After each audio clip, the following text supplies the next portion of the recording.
आज हम बात कर रहे हैं विकलन विधि से गुणा के अंदर उपाधार लेकर के हम कैसे गुणा करें और उपाधार की जरूरत क्यों पड़ गई, तो उसकी हम बात करते हैं। तो इधर देखिए, जैसे कोई भी संख्या जब आपके 10 के नज़दीक होती है, मैंने पहले भी बताया था, तो 10 के नज़दीक होने पर इनका आधार 10 लिया जा सकता है और आधार 10 लेने पर इनका जो विचलन प्राप्त होगा वो संख्या माइनस आधार करने से विचलन हमको छोटा छोटा विचलन मिला। लेकिन अगर संख्या बड़ी होती है, जैसे संख्या बड़ी हो गई 22 हो गई, और 22 होने पर अगर मैं केवल आधार लेता हूँ तो आधार लेने से संख्या माइनस आधार करूँगा तो मुझे विचलन बड़ा मिला। इसी प्रकार से 35 लिया, 35 संख्या थी, मैंने केवल आधार लिया, आधार तो संख्या माइनस आधार करने से विचलन हमको मिला 25। तो ये विचलन हमें बड़ा मिलने लग जाता है। तो अपन ये चाहते हैं कि ये विचलन जो आ रहा है, डेविएशन, ये हमें छोटा मिले ताकि गणना आसान हो जाए। उस केस में मैं क्या करूँगा कि मैं इन संख्याओं के अंदर, जैसे 22 जो है वो 20 के नज़दीक है, तो मैं यहाँ पर उपाधार अंक, सब बेस डिजिट उपाधार अंक 2 लेता हूँ। और 2 लेने से ये देखिए संख्या माइनस आधार इंटू उपाधार अंक बराबर 22 माइनस 20 हमें छोटा मिल गया। अब 35 माइनस 10 और 10 को अगर मैं यहाँ पर 3 से इंटू कर दूँ, तो 3 से इंटू कर देता हूँ तो 35 माइनस 30 आपके बन जाएगा 5। अर्थात उपाधार अंक लेने से विचलन छोटा हो जाता है। तो इसी बात को हमें यहाँ पर अब समझना है कि उपाधार अंक हम कैसे लेंगे। तो मैंने यहाँ पर आपके लिए 4 क्वेश्चंस मैंने तैयार किए हैं। जैसे मैंने यहाँ पर संख्याएं ली हैं 32 और 33, इनका इंटू करना है। तो यहाँ पर आप देखिए कि ये दोनों संख्याएं किसके नज़दीक हैं। ये दोनों संख्याएं नज़दीक है 30 के, और 30 में 3 आता है तो उपाधार अंक 3 हुआ, और आधार अंक 10 हुआ। बेस आधार 10 है, उपाधार अंक 3 है। तब इन संख्याओं का विचलन मैं प्राप्त करता हूँ। 32 का विचलन deviation of 32 is equal to संख्या माइनस आधार होता है, लेकिन यहाँ पर संख्या माइनस आधार इंटू उपाधार अंक होगा, तो फिर ये बन गया आपके 2। इसी तरह से 33 का भी विचलन बराबर 33 माइनस 10 इंटू 3, तो 33 माइनस 30 और 33 माइनस 30 आपके 3 बने। तो फिर मैं आगे बढ़ूं और आपको जल्दी से मैं समझाता हूं, तुरंत करने का काम। ये दोनों संख्याएं लिख दो, उसके आगे इन दोनों के विचलन लिख दो। 32 का विचलन आया था 2 और 33 का विचलन आया था 3। फिर इन दोनों का मैंने पहले भी बोला था, एक संख्या और दूसरी संख्या का विचलन हमें प्लस करना होता है और डैश, और इधर हमें विचलनों का गुणा करना है। एक बात और कि यहाँ पर ऐसा करने पर अगर आप उपाधार अंक ले रहे हो तो इस कोष्टक के बाहर उपाधार अंक लिखना है, गुणा करना पड़ेगा। तो ये कितने हुए देखिए, 32 और 3 हो गए 35, और 2 इंटू 3 हो गया 6, 3 इंटू 35 कर दीजिए, 5 3 15, असल का 1, 3 3 9 और 1 10। फिर देखिए इधर राइट साइड में दाहिने भाग में जितना हमारा आधार होता है उतने ही अंक चाहिए। तो आधार हमारे पास 10 था, तो एक ही अंक चाहिए, तो एक ही अंक है, तो फिर हमें केवल इसको पास पास में लिख देना है। इस तरह से ये सवाल हो जाएगा। तो फिर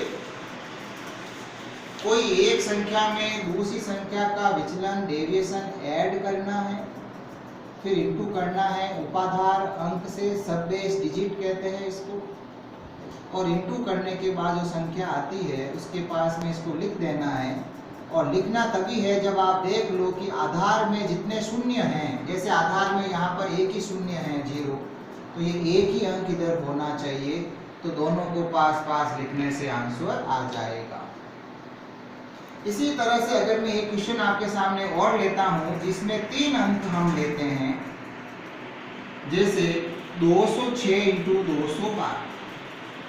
अभी आपने देखा होगा कि मैंने इसको 206 बोला, इसी में मैं आपको समझाऊं कि 206 के अंदर ये 2 जो है वो आपके उपाधार अंक बनेगा, ये 100 आपका आधार बनेगा।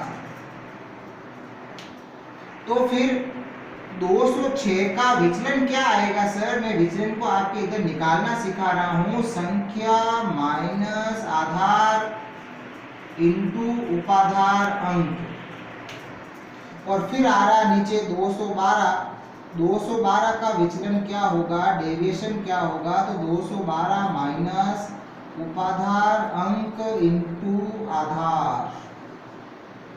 तो इस तरह से हमें ये संख्या क्या प्राप्त हुई उसके बारे में अपन जानकारी करते हैं। इधर देखेंगे वापस हम 206, और 206 में से 200 गए, पीछे बच गए 6, 212 में से 200 गए, पीछे बच गए 12। इन दोनों को आप प्लस कर दो, 206 में 12 को प्लस कर दो और बाहर लिख दो उपाधार अंक। और उपाधार मैंने पहले ही बताया कि उपाधार इसमें 2 है, और इधर आप इन दोनों का इंटू कीजिए, तो 206 में 12 को जोड़िए तो हुए 218, 12 इंटू 6 हो गए 12 6 जा 72, इसको इंटू कीजिए, हासिल का 1 2 1 2 1 3 2 दूनी 4 436, इधर आ गए 72। फिर आप देखिए कि मैंने इसमें आधार क्या लिया था, आधार लिया था मैंने 100 लिया था, तो 100 आधार है तो यहाँ 2 अंक होने चाहिए, 10 आधार होने पर 1 अंक, 100 आधार होने पर 2 अंक चाहिए, 2 अंक ही है, तो कोई बात नहीं, हमारा आंसर प्राप्त हो चुका है 43,672। इन दोनों संख्याओं का इंटू आएगा।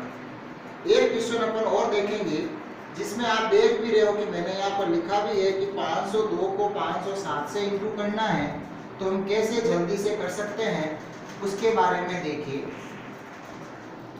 502 इंटू 507 तुरंत करने का तरीका बता रहा हूँ, स्पीड चाहिए होती है। ये दोनों संख्याएं लिखी और इधर अपन मैं लिख देता हूँ कि आधार जो है बेस वो है 100 और उपाधार अंक सब बेस डिजिट होगी 5। क्यों? 5 इंटू 100 करने पर 500 हो रहा है और 500 के नजदीक ये दोनों है, इसलिए सब बेस डिजिट या उपाधार अंक मैंने 5 ले लिया। तो 502 के आगे विचलन हो जाएगा 502 माइनस 5 इंटू 100, और इसमें हो जाएगा संख्या माइनस आधार और इंटू उपाधार अंक। तो हमको वापस संख्याएं क्या मिली, 502 में से 500 घटाइए, 5 इंटू 100 मतलब 500, तो ये बच गए मेरे पास में 2, 507 माइनस 500 बच गए 7।